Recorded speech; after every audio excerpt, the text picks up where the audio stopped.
للہ وحدہ والصلاة والسلام على من لا نبی بعدہ اما بعد قال اللہ عز وجل اعوذ باللہ من الشیطان الرجیم بسم اللہ الرحمن الرحیم ام کنتم شہداء اذ حضر یعقوب الموت اذ قال لبنیہ ما تعبدون من بعدی قالوا نعبد إلهك وإله آبائك وقال تعالى يا أيها الذين آمنوا قوا أنفسكم وأهليكم نارا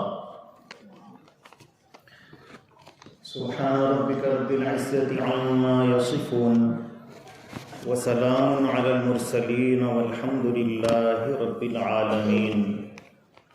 اللهم صل على سيدنا محمد وعلى آل سيدنا محمد وبارك وسلم اللهم صل على سيدنا محمد وعلى آل سيدنا محمد وبارك وسلم اللهم صل على سيدنا محمد وعلى آل سيدنا محمد وبارك وسلم عزت و احترام کے لائق بزرگوں اور بھائیوں، قرآن کریم ہمارے سامنے ان تمام واقعات کو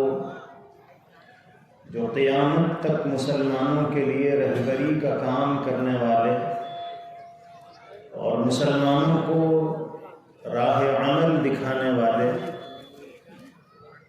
ہمیشہ کے لیے اور ہر وقت ہمارے سامنے کون سا طریقہ عمل ہونا چاہیے اس کو واضح کرنے کے لیے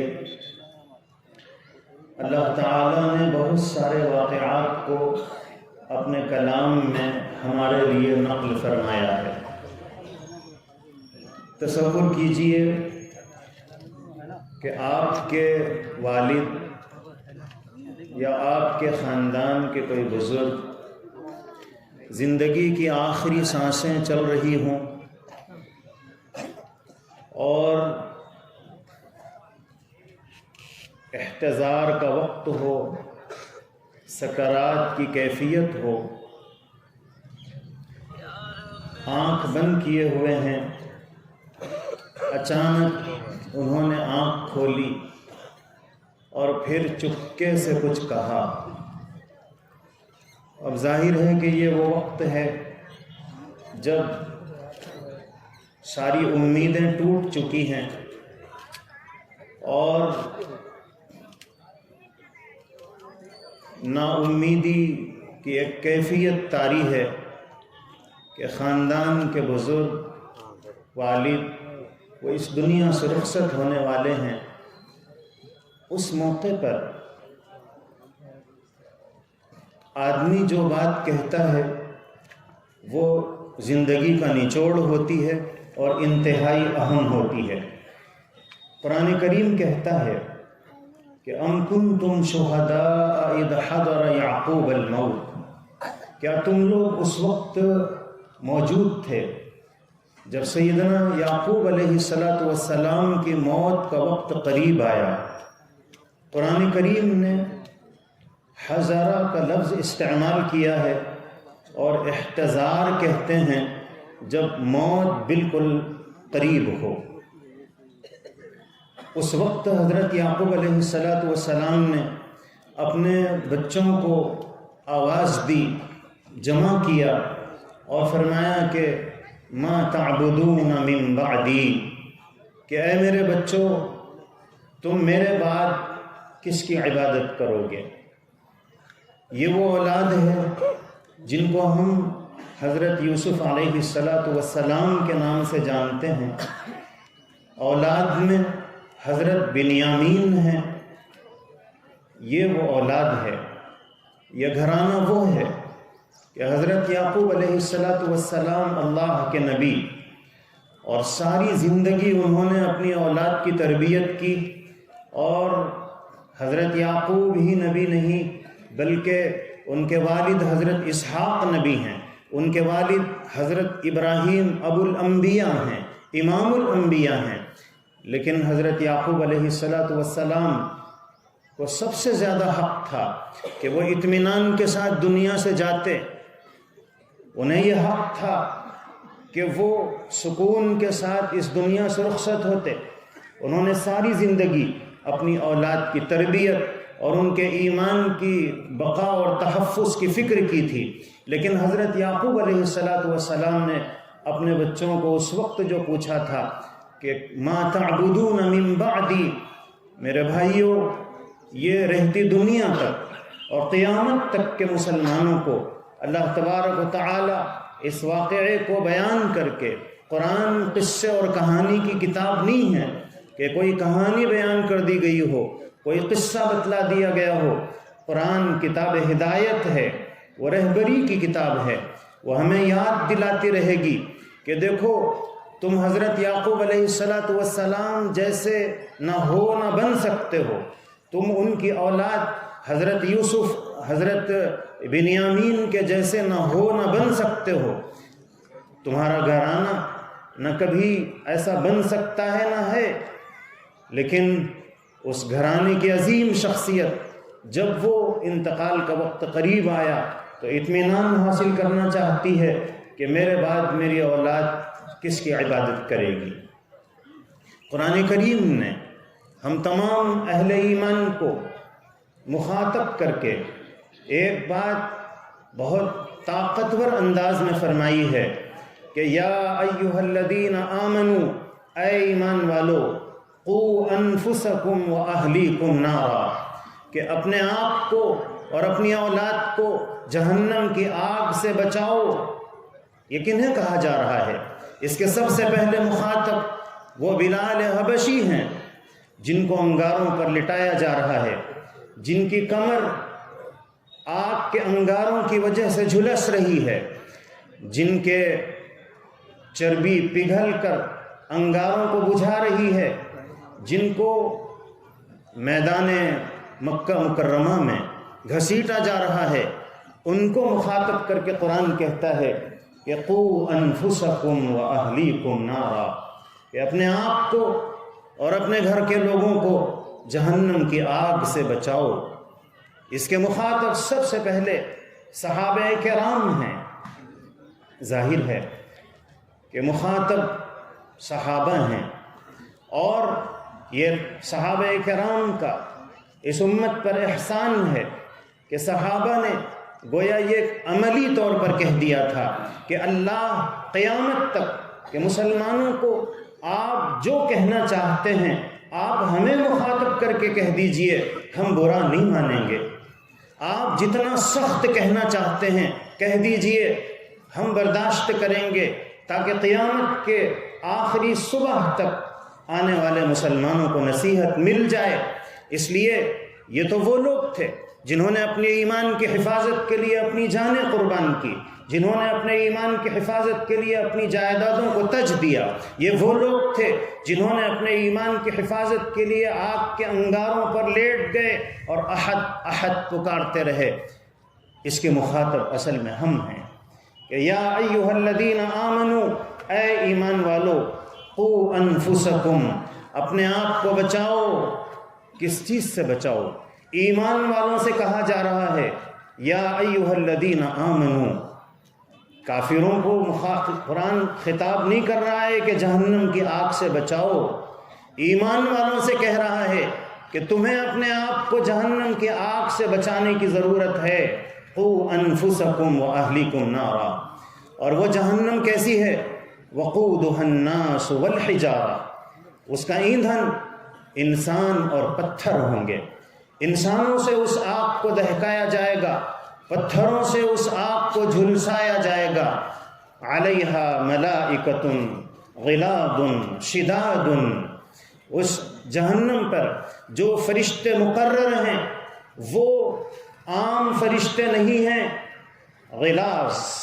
انتہائی سخت، جن کے پاس رحم نام کی کوئی چیز نہیں ہے، انتہائی بے رحم، جو کسی پر ترس نہیں کھائیں گے۔ ایک لفظ ہی کافی تھا، غلاظ۔ اللہ نے آگے شداد کا لفظ استعمال کیا ان فرشتوں کی سخت روئی کو بتانے کے لیے کہ تمہیں سنبھل جانا چاہیے۔ جس جہنم سے بچنے کی تمہیں تعلیم دی جا رہی ہے، تلقین کی جا رہی ہے، وہ معمولی جہنم نہیں ہے۔ اس پر جو فرشتے مقرر ہیں وہ غلاظ بھی ہیں، شداد بھی ہیں، انتہائی سخت ہیں۔ غلاظ شداد لا یعصون ما امر اللہ، اللہ نے جو حکم دے دیا ہے اس کے خلاف وہ کرتے ہی نہیں ہیں۔ وَيَفْعَلُونَ مَا يُؤْمَرُونَ۔ میرے بھائیو، اللہ تبارک و تعالی ہمیں مخاطب کرتے ہوئے ارشاد فرماتے ہیں کہ ان الذین قالوا ربنا اللہ، کہ بے شک وہ لوگ جنہوں نے یہ کہا کہ ہمارا پالنے والا اللہ ہے، ہمارا رب اللہ ہے،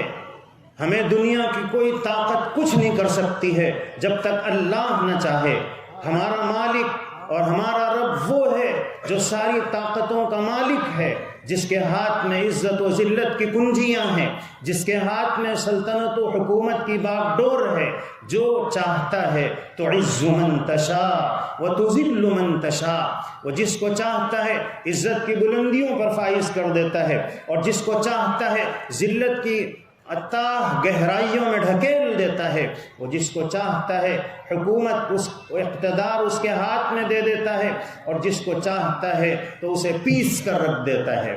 ان الذین قالوا ربنا اللہ، جنہوں نے کہا کہ ہمارا رب اللہ ہے، ثم استقاموا، پھر اس پر وہ جم گئے۔ میرے بھائیو، استقامت یہ عام حالات میں جمنے کو نہیں کہتے ہیں۔ جب ہر طرف کفر و شرک کا ماحول ہو، جب وندے ماترم پڑھنے کی بات کہی جا رہی ہو، جب اسکولوں اور کالجوں کو پابند بنا دیا جائے کہ وندے ماترم پڑھنا پڑے گا، یہ ملک کا کی تہذیب ہے، یہ ملک کا کلچر ہے، جب یہ کہا جا رہا ہوگا کہ تمہیں اپنے بچوں کو اگر ایجوکیشن دلانا ہے، تعلیم دلانی ہے، تو تمہیں ایمان کا سودا کرنا پڑے گا، تمہیں اپنے ایمان سے ہاتھ دھونا پڑے گا، جب ماحول یہ ہوگا کہ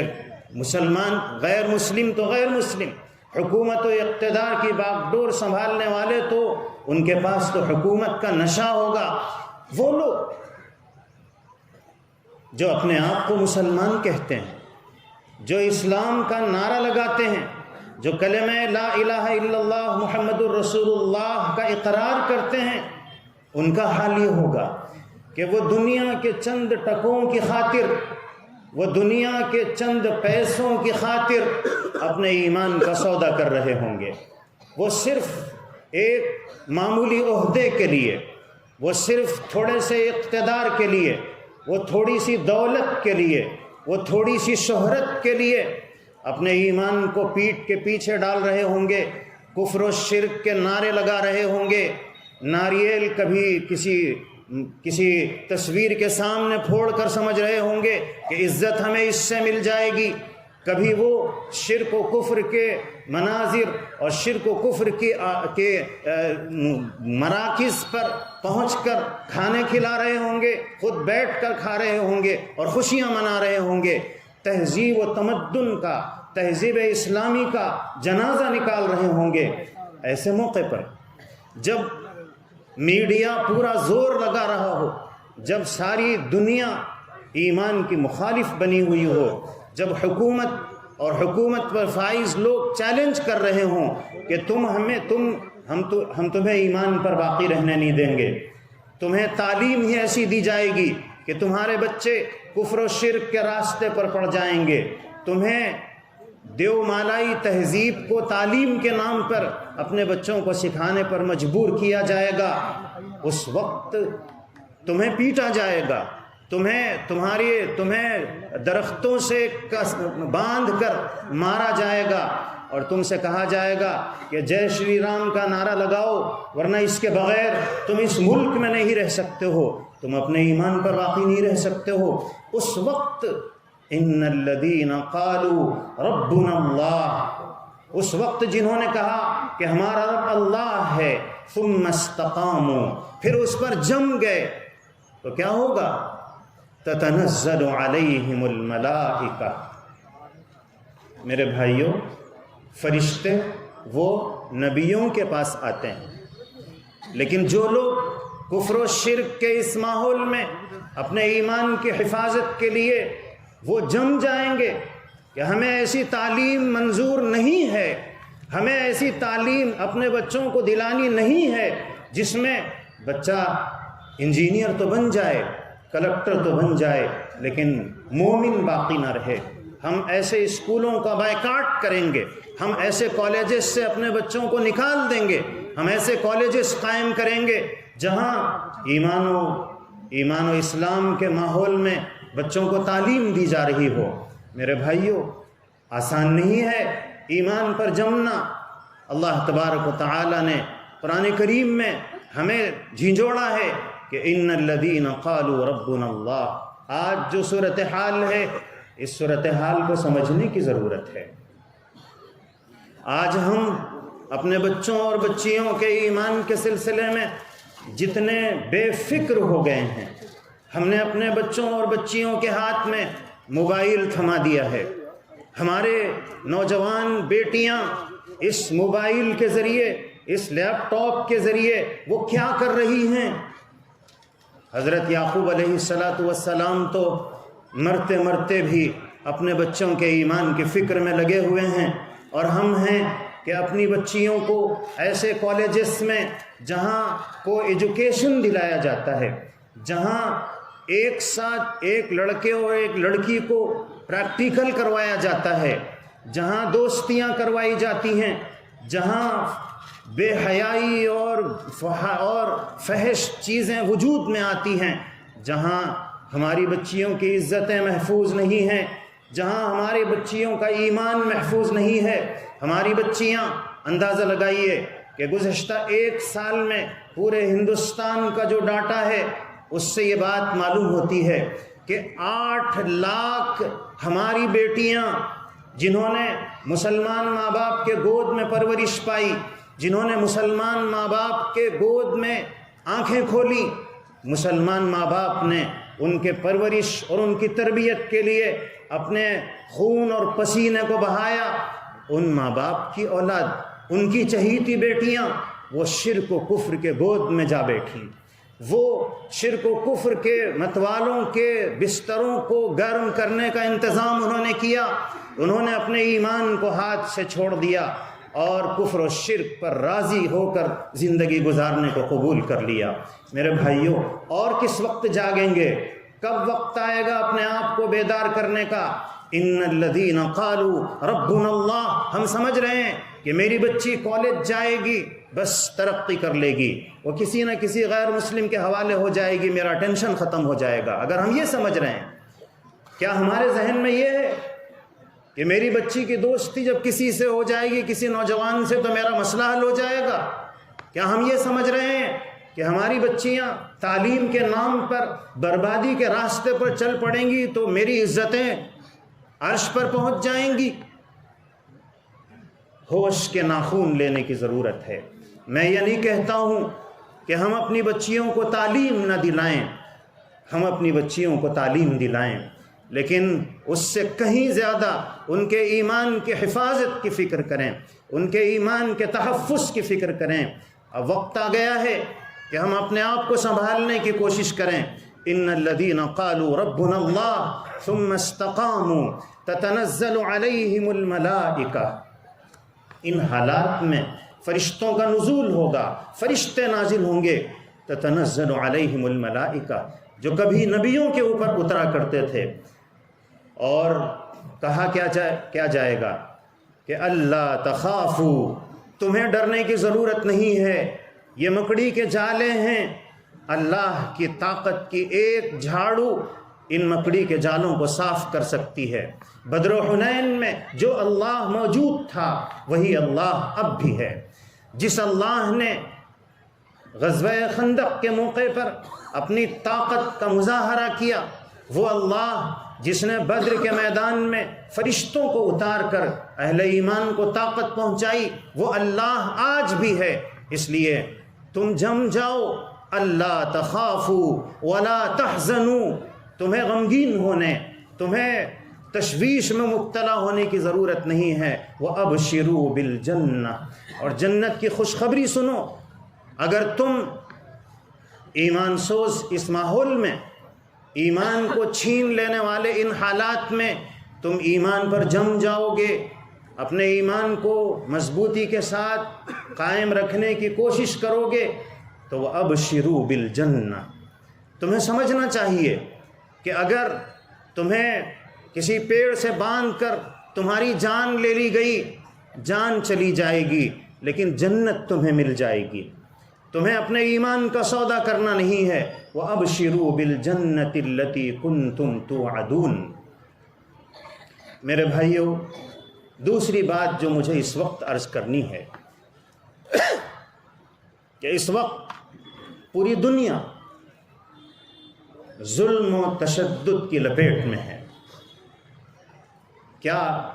ہمارا ملک اور کیا دنیا کے دوسرے ممالک شیطانی طاقتیں، دجالی سازشیں اور ظلم اور استبداد کو اپنا نعرہ بنا کر آگے بڑھنے والے شیاطین، وہ ابلیسی طاقتیں، وہ چاہتی ہیں کہ پوری دنیا کے امن و امان کو درہم برہم کر دیا جائے، دنیا میں غریبوں کا جینا مشکل ہو جائے، انسانوں کے لیے سانس لینا دوبھر ہو جائے، لوگوں کو ظلم و جور کی چکی میں پیس کر دنیا کی طاقتوں کے ہم مالک بن جائیں۔ یہ امریکہ، اسرائیل،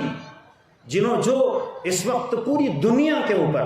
انہوں نے ظلم اور بربریت کا ایک ننگا ناچ وہ کھیل رہے ہیں، وہ انسانیت کے دشمن جو نہیں چاہتے ہیں کہ انسان امن و سکون کی سانس لیں،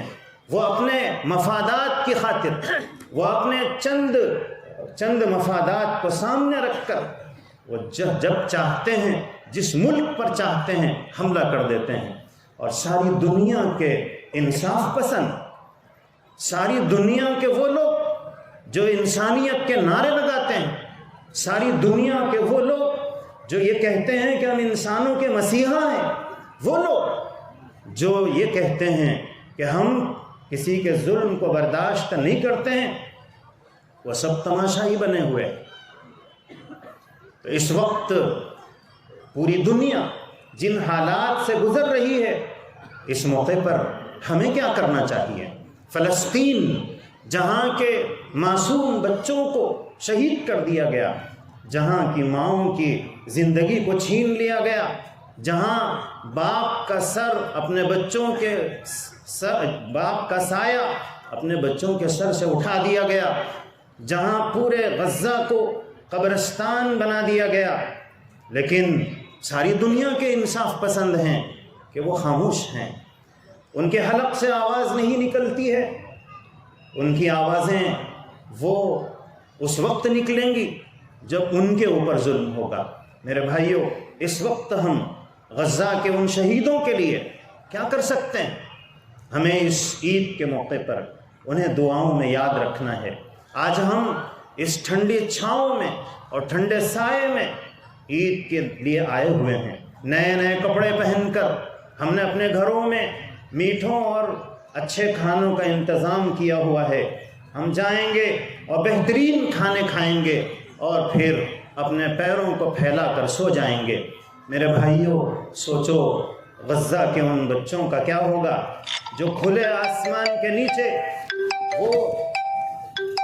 اس عید کو گزار رہے ہیں۔ یہ وہی بچے ہیں جو کسی ملک و مال کی خاطر نہیں،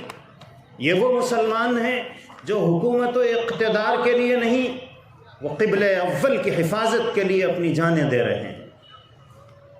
اس لیے اس موقع پر ہمیں خصوصی دعاؤں کا اہتمام کرنا ہے ان تمام اہل ایمان کے لیے۔ اور پھر ہمارا ملک جن حالات سے گزر رہا ہے، رمضان جیسے مقدس مہینے میں جہاں کی تہذیب یہ رہی ہے کہ ایک دوسرے کے تہواروں کا ادب و احترام کیا جاتا ہے، جہاں رواداری اور ایک دوسرے کو کے مذاہب کا احترام ہوتا ہے، وہاں کچھ شرپسند لوگ اس مبارک مہینے میں بھی وہ اپنے شرپسندی سے پیچھے نہیں رہے، اور افطار کچھ لوگوں نے پونا کے تالاب کے قریب میں کیا، انہوں نے شر پھیلا دیا، اور کچھ لوگوں نے اللہ کے آگے سر جھکانے کے لیے نماز کا اہتمام کیا، ان پر کیس کر دیے گئے۔ اور دوسری طرف قانون کا حال یہ ہے کہ روڈ پر عبادت گاہ بنا دی جاتی ہے، کوئی پوچھنے والا نہیں، اور کوئی تھوڑی دیر اللہ کی عبادت کر لے تو اس پر کیس کر دیا جاتا ہے۔ بس اسٹینڈ جو سارے ملک کی جائیداد ہے، وہاں عبادت خانے کھڑے کر دیے جاتے ہیں، پتھر رکھا جاتا ہے اور عبادت خانہ بن جاتا ہے، قانون کچھ نہیں ہے۔ تو جہاں لا قانونیت چل رہی ہو تو وہاں ہمیں اس ملک میں امن و اتحاد کو باقی رکھنا، اپنی صفوں میں اتحاد پیدا کرنا، اور اس ملک میں جو انصاف پسند لوگ ہیں، سمجھدار لوگ ہیں،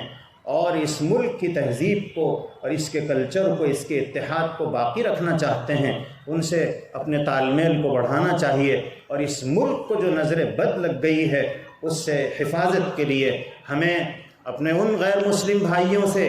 جو محبت چاہتے ہیں اور محبت کو عام کرنا چاہتے ہیں، ان سے اپنے تعلقات کو بڑھا کر اس ملک کی حفاظت کا ہمیں کام کرنا ہے۔ اللہ مجھے آپ کو اس موقع پر توفیق عمل نصیب فرمائے، صحیح رہبری عطا فرمائے۔ وآخر دعوانا ان الحمد للہ رب العالمین۔